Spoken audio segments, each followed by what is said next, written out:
Most students get confused by functions because they think f of x is a new variable. It is not. It means the output when the input is x. Okay, so if I write f of x, right, f of x is 2x plus 1. I can ask you to say what happens when x is 3. Let me first say what this does not mean.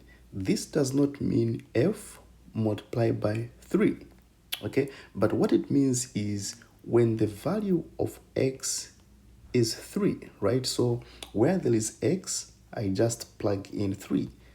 What is this going to be? So this will be 2. Remember, this is just multiplication. I just put 3 here. I don't forget to add a 1. Okay, let me go ahead and multiply 2 by 3, which is 6, then plus 1, and this gives us 7.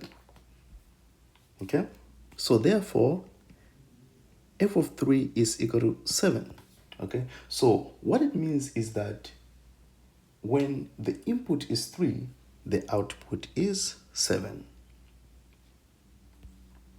Let us do another quick example. So I give you g, which is given by this expression, and I ask you to find g of negative 2. So I just plug in negative 2. This is negative 2. It is a square, so I put in parentheses and put a square. This is negative 4 by negative 2. Okay, so you know that negative 2 squared is negative 2 multiplied by negative 2, which is positive 4.